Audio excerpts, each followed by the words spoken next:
Hey everybody, just a really quick video comparing the Samsung Galaxy S9 Plus with the Samsung Galaxy Note 8. So I just got this phone today, the S9 Plus. I didn't even bother doing an unboxing because I'm so late because all the other big YouTubers and tech writers have already had this phone for like 10 days already. So I figure there's no point in me doing an unboxing video. In fact, there's probably no point in me making this video because there's plenty of articles and videos out there comparing these two phones. But I figure I might as well give my 2 cents.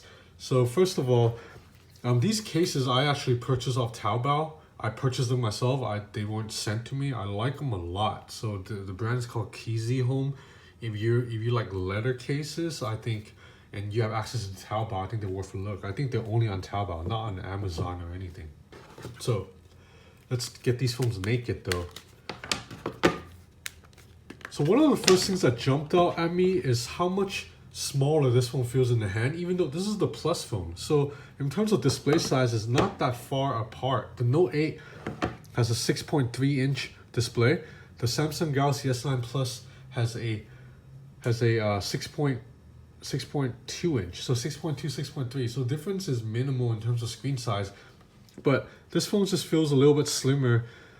Just feels a lot smaller in the hand because one, the bottom bezel is actually a little bit slimmer. It's significantly slimmer actually compared to the Note 8. The phone has rounded corners like on the S8, whereas on the Note 8 kind of blocky corners. So the phone this is like almost a perfect size for my hand. My hands, they're not particularly large or small. I'm 5'9", so I think I'm average sized. This phone feels good. I can just grip it perfectly. Whereas the Note 8, slightly a little bit too big for me, just a little bit too big. And the iPhone 10 is actually too small for me. Like I can grip it easily, but my eyes, a lot of times I can't even see the text clearly because I'm getting too old, man. The screen's too small for me. So design-wise, I prefer the S9 Plus right off the bat. Let's compare the size, just stack them together. About the same thickness, but obviously the Note 8 is wider and taller. But what makes a big difference is that it's not as wide. That's what makes it easier to grip. So, what's new to the S9 Plus compared to the Note 8? So the S9 brings over the dual camera, the second camera from the Note 8. It's the same telephoto shit that can do bokeh photos and the 2x zoom that's on the iPhone 10 and the Xiaomi Mi 6, and I don't really care about that. What I like is this phone, it's the main camera. Samsung re-engineered the camera this year around, and this is the world's first phone with dual aperture that can jump back and forth. So this phone can jump between f2.4 or f1.5. So for those who may not be familiar in photography, the lower the aperture, the more light the sensor can take in. The lower the aperture means the wider the lens opens, so it's like taking more light. So generally, phones try to have as low an aperture as possible. The LG V30, when it came out, had an f1.6, and that was the lowest in the industry. So now this phone is f1.5, so it's even lower. But when you get this low, f1.5, that means it's almost a little bit too sensitive to light. So while that's great in low light situations, if you're shooting it in a really bright setting, like under the sun or like in Hong Kong or Las Vegas where there's a lot of lights, you actually might risk overexposing the lights. The lights won't come through clearly if you're shooting just on f1.5. So this phone is smart enough to jump to f2.4 when there's too much light. So it'll adjust. It'll jump back and forth. Whereas other phones are stuck on one and you have to manually tweak the settings. So the idea is this phone will do it automatically. You don't have to manually.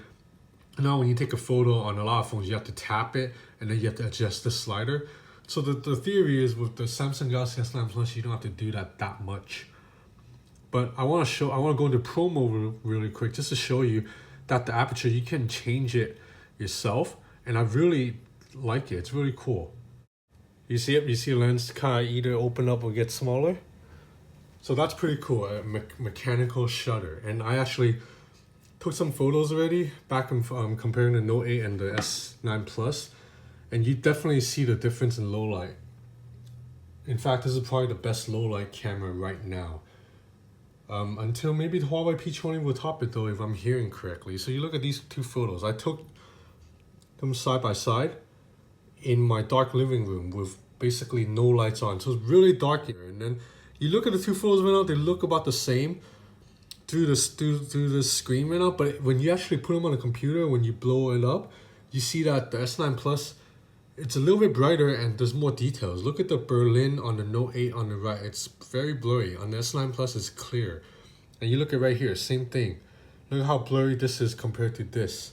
You actually see a little bit more detail. So there's a lot less noise in this shot. So let's check out another one. This is the same thing in my dark living room. And again, a lot of noise in the Note 8 photo. It's really blurry. Where's the S9? Pretty clear. And this is in a room that's almost pitch dark. So it's very impressive. Otherwise, when you get good lighting, both shots look amazing. I'm definitely going to do more testing. But so far, the S9, it's really good in terms of low light. Let me show you one more sample. So again, right here, this is in my living room. And then once you zoom into the bookcase, you see again a lot more details right here than here. So that's one of the best things about this camera. The other cool thing the camera can do is it can shoot in super slow motion, which is 960 frames per second. So usually other smartphones, they shoot slow motion in like 260 frames. The more frames you have per second, it means the video can slow down even more and look smooth. So I like that you can shoot automatically like this. You can have a square, and then anytime something moves in front of the square, it'll record, or you can do it manually. So I took a couple of samples so far.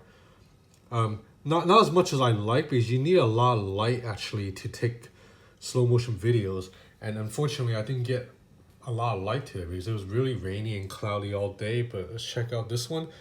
So check out the rubber band bounce off Captain America, like right here. So that's really cool. And then there's another shot. So the catch is when you shoot in 960, you only get you only shoot in 720p resolution. So it's not as crisp as normally, because normally the S9 can shoot really crisp videos. But I can't wait to play with this more because I go to the gym, I play basketball, so this will come in handy. The slow motion mode will come in handy for basketball. And also I like dogs, so I take a lot of pictures of dogs and cats around the neighborhood. So that'll be fun to play with it. So these are the two main features really of the camera. There's also AR emoji, which you might have heard already. What it does is you can take a picture of your face and then it'll create an emoji, kind of like a rip-off of the Animoji. So this is the one, I'll show you the emoji I made for myself. A lot of reviewers think this feature sucks, think it's a gimmick. I think it's okay. I actually think this kind of looks like me. Some reviewers, it's really hit or miss though. Some people, it looks like them. Some people, it does not look like them at all. I think this did a good job. But I can see why this is a gimmick though. I'm not really going to use this that much. So, other than that, you have a newer chipset, Snapdragon 845. But that's not going to be a huge jump over 835. To be honest, 835 is already so powerful. So, unless you really need low light photography, I'm not sure you need to jump to this phone if you already have the Samsung Galaxy S8, Note 8, or like an LG V30 or Huawei Mate 10 Pro. But if you're on an older phone, if you're on a phone from like 2016, 2015, then this is definitely worth a look, because I think overall this design is probably the best in the industry. It feels so good. And you get such a big screen in such a small package. I cannot stress this enough. This display is just, it's stunning. It's the best display in all smartphones right now. Although you really like this design, you can just get an Elephone U Pro. So yeah, I'll play with it. Whoa, what the heck? Hey. Okay, I got distracted. Alright, so I'm gonna play with this phone a little bit more. I'll be back with more videos. Thanks for watching.